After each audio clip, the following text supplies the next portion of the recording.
How's it going, everybody? Welcome back to 2A News Now. And I hope you and your family are doing well. For those of us who are gun owners, we're expected to follow the laws or the ATF rules, and if we don't, we could get a knock at the door from some kitted out idiots who might shoot your dog and also might even shoot you in the head. And these federal government agencies like the ATF, the FBI, and the DEA, and others should be held to an even higher standard. But when guns and gun parts come up missing, it seems like no one pays the price.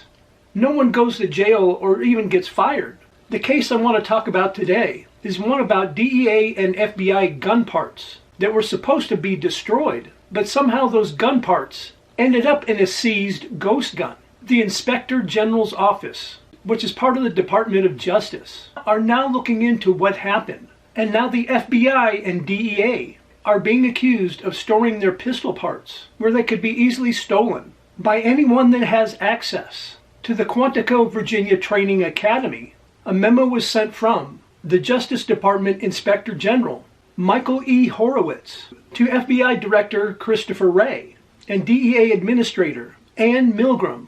And the memo said, "We concluded that inadequate policies regarding the destruction of employee-issued firearms create significant risks that firearms or their parts could be lost or stolen and used in subsequent crimes without accountability."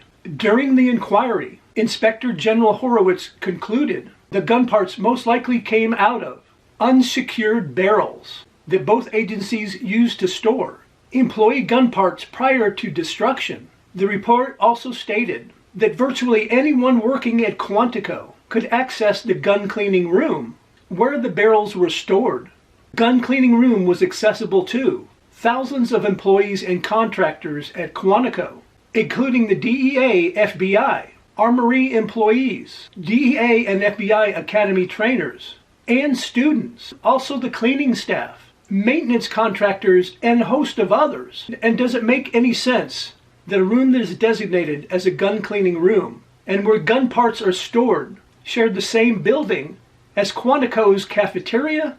The security control measures were limited to a Quantico access card, and this card is given to every person that has access to Quantico grounds. There were no safeguards to ensure that the location where the slides and barrels were stored was secured, as well as there was no documents that showed who had access to the location or DEA property, as well as there were no documents for when the slides and barrels were destroyed.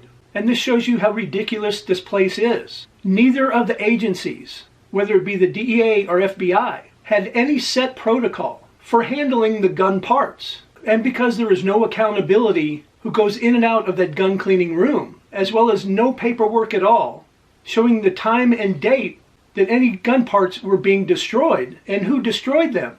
Also in the Inspector General's memo, it said they were unable to identify the individual or individuals who stole the DEA slide and barrel that were later recovered during an arrest. And like I said earlier in the video, if one of your firearms or one or more of your gun parts ended up at a crime scene or in the hands of criminals, you would be getting a knock at the door. Where is the accountability? This all came about in 2023 when a suspect was arrested with a ghost gun. And when the case was investigated, they found that the barrel and the slide of that so-called ghost gun came from a DEA-issued weapon. Get this, that was scheduled to be destroyed in 2019. That's right, 2019. DEA records show the slide and barrel were part of a DEA employee-issued firearm that was supposed to be destroyed more than 3 years ago. And of course, since this came out and this report was issued, the agency now claims that they've improved security measures and protocols for how they store and destroy employee-issued firearms. And the FBI in 2021 relocated their unit that handles the guns to the state of Alabama. Even though somebody should be reprimanded or fired for this happening, we most likely would never know. But it's just absolutely ridiculous that they could be so lax with security when it comes to firearms and firearms parts, and no chain of custody whatsoever. And how could they give access to that gun cleaning room to thousands of people? It's just absolutely crazy. But of course, that's our government for you. As always, I would really like to hear your thoughts about today's video in the comments section down below. And if you enjoy videos like this, and would like to help the channel out and help it to continue to grow, if you please just take a few seconds of your time to like, share, and subscribe and hit those post notifications, I really would appreciate it. And I invite everybody to come back and watch my next video.